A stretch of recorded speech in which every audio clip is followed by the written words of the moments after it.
Subscribe करंतु विपिन बिहारी सामल channel को press करंतु पाखरे थिबा बेल आइकन को जा फल रे प्रतिदिन अपलोड होउथिबा आध्यात्मिक कथावस्तु को आपण माने सुनि परिबे। ओम गुरुदेवाय नमः। ओम गुरुदेवाय नमः। ओम गुरुदेवाय नमः। सर्वप्रथमे सेई परम प्रेममय परम कारुणिक जगतर नाथ जगन्नाथ कृष्ण केशवंकर अभय चरणारविंद जुगले कोटि कोटि अनंत कोटि बार भूमिपात साष्टांग दंडवत। तत्परे कथावस्तु को श्रवण करुथिबा समस्त सदात्मा दिव्यात्मा चिदात्मा ईश्वर अभिमुखी भगवत कथा पिपासु भक्तवृंदं को मोर हृदयर गभीरतम प्रदेशरु सश्रद्ध गुरुस्वामी प्रणाम प्रीतिभरा नमस्कार। सजन वृंद गत पर्याय आमे कल्की अवतार संपर्क में किसी कथावस्तु आलोचना करुथिले। तेबे आलोचना करू करू जेतेबेले कथा आसिला जे भगवान जोनि जन्मा नुहंती। भगवान तो अंश अवतार, गुण अवतार, पुरुष अवतार, आवेश अवतार, सामयिक अवतार, खंड अवतार, अंश अवतार एमती अनेक अवतार ही आसंती।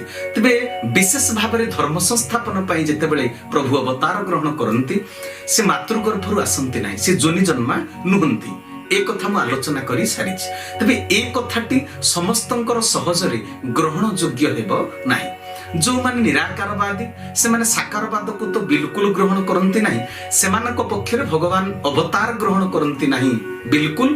तेनु तांको पई तो कथाटा संपूर्ण अग्राह्य। किंतु जे माने साकारवाद को ग्रहण करंती सेमानक भितरे केही केही निश्चित अछंती जे भगवान प्रकृति रे जन्म हुंतनी, से प्रकट हुंती। किंतु आउ किछि एई कांसेप्ट रे अछंती जे भगवान मातृगर्भरु जन्म हुंती। आमे पुराणरु जहा किछि पढिछे तार वास्तव अंतर्निहित दर्शन आड़कू न जाई आमे भाबंती अनेक रामचरित मानस, भागवत, पारायण, प्रवचन रु आमे सुनिछे जे भगवान मातृगर्भरु आसंती। तब एई धारणा जो मानक भितरे अछि सेमाने सहजरे ग्रहण करि पारिबेनी जे भगवान प्रकृति रे मातृगर्भरु आसंती नाही, से आविर्भाव हुंती बा प्रकट हुंती। जेतेबेले आम गाँ पाखरे कटक संबलपुर रोड रे नुआ करी साइकेल गला, बापा कहूथिले जे साइकेल रे जेतेबेले जणे जाउथला नुआ करी गोटे जानटे आसीची, लोकमानक भितरे गोटे चांचल्य सृष्टि होला जे मनीषडा उडी किरी पळौछि, मनीष उडी उडी पळौछि।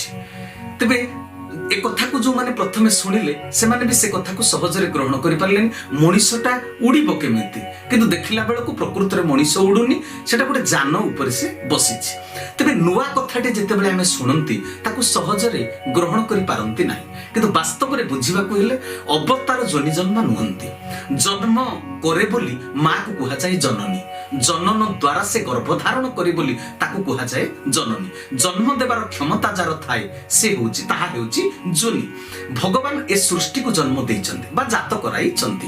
भागवत रे लेखा अछि आकाशे उदेनी साकर गोविंद उदरु बाहर। गोविंद उदरु बाहर अर्थात प्रभु गर्भरु बाहर हले।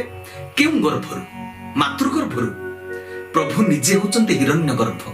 गर्भरे कोन कार्य हुए ता जानिबा दरकार। गर्भरे बिंदु स्थापन हुए, बिंदु भ्रूणर रूप निये, रजबीर्य एकाठी हेले भ्रूण काया विस्तार करी शिशु हुए, शिशु जन्म होई छोटरू बड़ हुए।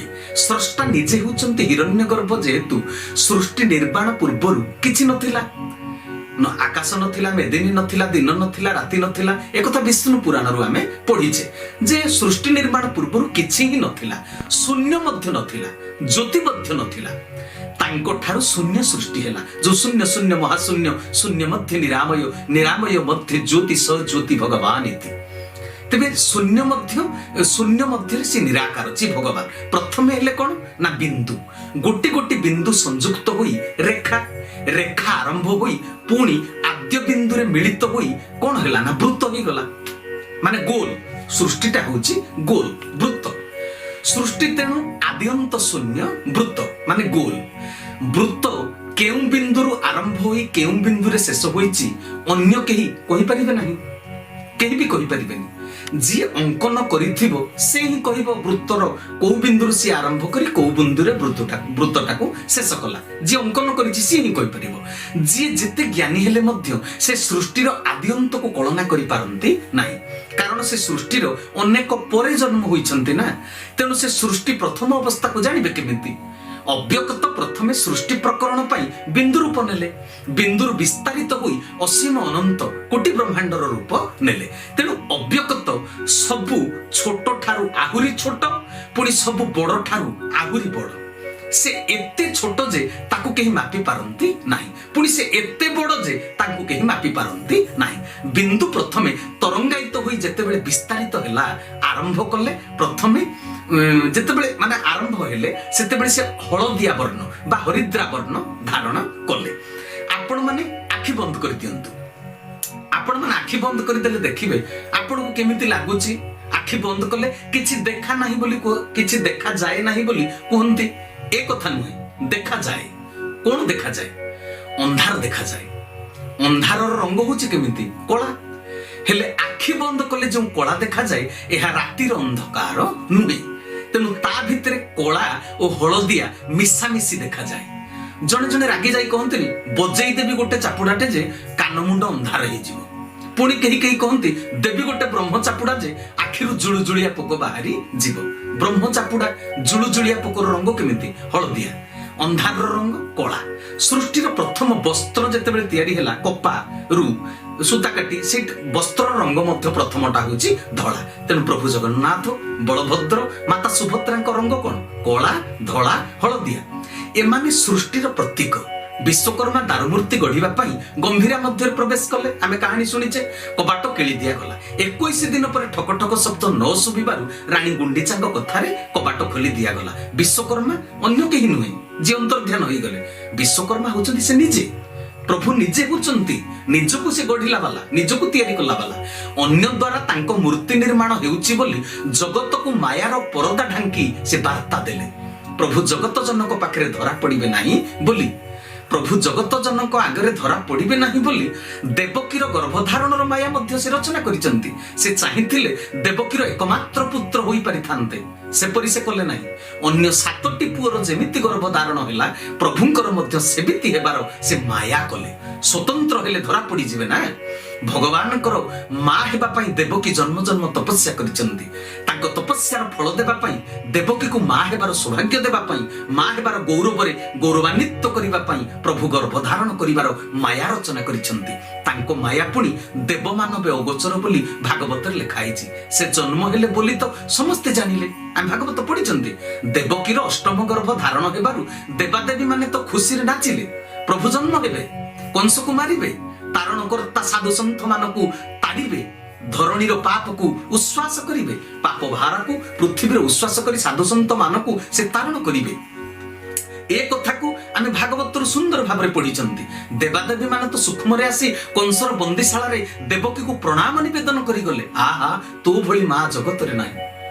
भगवान श्रीकृष्ण मर्त्यावर्तन कला परे देवादेवी माने तो पुष्पवृष्टि करिसंती। तेबे भगवान को जन्म देवता माने तो जानिचंती। तेबे कोन पुणी लेखा हिची लीला विधृत कलेबर देवमानव गोचर। भगवान जेतेबेले लीला पाई कलेबर बा देह धारण करंती एति पाई देवमानव अगोचर बोली लेखा जाइछि। कोति पाई ना देवता माने जानिले जे भगवान देवकी गर्भरु जन्म नेले। कंसर बंदीशाला रे प्रभु आसिले, हेले देवकी गर्भरु आसिले ना प्रकट हेले एहा अजଣା रहिला। प्रकट हेबा कथा समस्तंको अगोचर। समस्ते जानिले श्रीकृष्ण को देवकी जन्म करिसंती। हेले प्रभु अजनी संभूत अजन्मा पुरुष महापुरुष माने दर्शन जोगी माने रचना करि दे जाइछंती। प्रभु प्रकट हेले। प्रभु जगन्नाथ चाहिथिले पूर्णांग मूर्ति होई पारिथान्ते। अधागड़ा मूर्ति हेबार अनेक कारण रहिछि। तेबे से अनेक कारण भितर आजिर प्रसंग रे मु से समस्त कथा आलोचना करू नाही, कारण आजि पई से कथा नुहे। खाली एतिकी कहिबी जे मानवीय लीला करिबा पई रूप धारण कले प्रभु जगन्नाथ। जगत को जणै देले, रे मनीष एहा जीवन दर्शन, फिलोसफी ऑफ लाइफ। मते देख, जीवन रे तू जेते रोजगार कले मध्य पूर्ण होई पारिबु नाही। मते पाइले ब्रह्मरे लीन हेले तू पूर्ण हेबु। तेणु पूर्ण हेबा पई तू पुण्य अर्जन कर। जीवन सब बेले अधा, जी सर्वदा संतोष से पूर्ण। मु से अधा जीवनर प्रतीक। मते तू देख, प्रभु निज इच्छा रे अधा गढ़ा हेले। से निजकु अधा गढ़ा करी तयारी कले, तांकु अन्य केही तयारी करि नाहंती, तांकु अन्य केही जन्म देई नाहंती। से सबुठारु बड़ बोली ताकु केही गर्भरे धारण करि पारंती नाही एपरि कथा नुहे। से एते छोट जे ताको मध्य केही धारण करि पारंती नाही। से अणुरु अणियान गुरुरु गरियान ताको केही धरि पारंती नाही। माने ताको लीलार ताको जन्म वृत्तांत भक्त छड़ा अन्य मानकु अगोचर। वृत्तर आदि अंत नाही। आपण मान जानिथिबे गोटे वृत्तर आदि अंत नाही। मु कहिछि मूलरु जी अंकन करि थाय सी जानि थाय किंतु अन्य माने जानि पारंती नाही। आमे गणितर गोटे सूत्र देखंतु केमिति कथा। वृत्तर परिधिर सूत्र होछि 2πr। आमे गणितर पढिचंती व्यासार्ध होला r, व्यास होला 2r। तबे जो पाई रो वैल्यू तार पाई रो वैल्यूटा केते ना 3.141। स्ट्रैटेजी नेबा पई देखैबा पई संख्या को एतिकरी गोटे सीमित कर दिया जायछि। आज पर्यंत पाई रो वैल्यू को एक स्थिर नंबर रे निरूपण करि पारि नाहंती गणितज्ञ माने। गणितज्ञ मानकर जीवन काल सरी जाइछि ता सठिक करि पारिले नाही। साधारणतः आमे गोटे जेते बड़ गणित हरण कले मध्य तार गोटे स्थिर नंबर बाहरी जाय, तार गोटे स्थिर नंबर बाहरी जाय। किंतु पाएर आज पर्यंत स्थिर नंबर को बाहर करा जाई पारि। पाएर गोटे स्थिर नंबर आज पर्यंत केही बाहर करि पारिले नाही। किंतु वृत्त हेउछि सृष्टिर प्रतीक। पृथ्वी हेउछि गोल, विश्व ब्रह्मांड होची वृत्त। चकटा घुरुची बोली गोटे कंपनी चलुची, मेसिन काम करूची, प्रोडक्ट बाहरुची, मनुष्य ताको व्यवहार करूची। ठीक सेमिति माने जेमिति पाएर सठिक तत्व आम पाखरे आज पर्यंत नाही। सृष्टि चालीची से वृत्तर गतिशीलता रे, मात्र बड़ बड़ पाठुआ मानक पाखरे तार सठिक धारणा नाही। स्रष्टा और सृष्टि को सठिक भावे समस्ते धरि पारु नाहंती। ईश्वरंकर सृष्टि चक्र चालीची। सुदर्शन चक्र महाभारत युद्धर प्रकृत संचालक यह बेलाल सेन जानिथिले। बेलाल सेन भली वैज्ञानिक बा गणितज्ञ वर्तमान नाहंती जे निर्णय करि परिबे सृष्टि चक्र काहा द्वारा चालीची बोली। सठिकता न जानी जेमिति कंपनी चलीची, ठीक सेमिति ईश्वर को न जानिले भी अंध भाव रे ग्रहण करिबा को हेबो। ए विश्व कंपनी रो संचालक परिचालक होचंती ईश्वर भगवान। भगवान करो जीवा आसीबा ठीक सेमिति भगवान करो जीवा आउ आसीबा से केमिति आसंती केमिति जानती तांकर अंक कसिबा पई समस्त समर्थ होई पारंती नाही। भगवान प्रकट हुंती। पाएर वैल्यू को आज पर्यंत सठिक करा जाई पारि नाही। ठीक सेमिति जी जिते बड़ ज्ञानी पंडित हेले मध्य भगवान कर जीवा आसीबार अंक को कसी पारि नाहंती। प्रभु निजे न कहिले ए कथा केही जानि पारिबे नाही। कंसर रंगसभा को जते बेले भगवान कृष्ण और हलधर बलराम जाइछंती, सेठी अनेक लोक जो उपस्थित अछंती कृष्ण बलराम काहाको को भली देखा जाउछंती बोली भागवत रे केते सुंदर भाव रे उल्लेख अछि। रंग सभा रे जेते लोके केते कहिबा एके एके माले जे थिले मंचा तळे रामकृष्ण को अनाइले। वज्र पडिला प्राय देखी भये बुझिले बेनी आखी। जेते अछंती पुरनर ताहांकु दिसंती सुंदर। कामिनी लोचने अनंग गोपाल जनम को बांधव। असुर नृपति को काल माता पिता को बेनी बाल। कंस को दिसे जमपरी अज्ञानी देखे भय करी। जोगी नेत्रे ज्ञान तत्व वृष्णि वंश को दैवत। एमंते रामकृष्ण रूप दिसंती जहा कुजे रूप। समस्ते से कृष्ण बलराम को देखुछंती किंतु समस्तंकर भावना अनुଯାୟୀ समस्त को से भिन्न भिन्न देखा जाउछंती। तेबे कली जुग रे केशव नारायण को किए को भली देखिबे किए को भली भाबिबे जसवंत दास केडे सुंदर भाव रे लिखि दैछंती। कहले मूर्ख को दिसंती से काल जम ज्ञानी जनम को पुण्यमय सम। वैष्णवं को दिसु छंती दैवत भक्त मानन को बाळुतवत। एही चारि रूप सार जे कहे जसवंत केशवर खेल जगतर ए आधार जे। जनकर अनुभव को अन्य माने ग्रहण करंती नाही।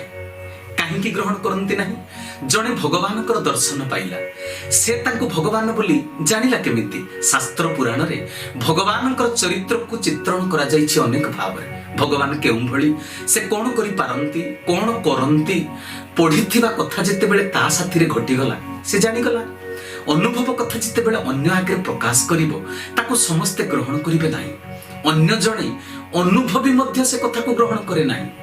जार हाथ भांगी जाइथिबो तार कष्ट जंत्रणा को से जेते बनै चुनै अन्य को भाषा द्वारा प्रकाश कले मध्य जार हाथ भांगी नाही से अनुभव रे आनी परिबो नाही। जनक देह रे गोटे बथ उठिछि से मध्य कष्ट जंत्रणा पाउछि तार ऑपरेशन हैला से आरोग्य हैला से जेते बेले बथर कष्ट जंत्रणा का आगे कहिबो मनकर हाथ भांगी थिबा जंत्रणा पाइथिबा लोक आगे बथ जंत्रणा पाइथिबा लोकटी ता अनुभव को कहिबो। ତେବେ ହାତ ଭାଙ୍ଗି ଯାଇଥିବା ଲୋକ ମଧ୍ୟ ତାଙ୍କୁ ଅନୁଭବରେ ଆଣିପାରିବ ନାହିଁ, କାରଣ ଉଭୟ କଷ୍ଟ ପାଇଥିଲେ ମଧ୍ୟ କଷ୍ଟର ଅନୁଭବ ହେଉଛି ଅଲଗା ଅଲଗା।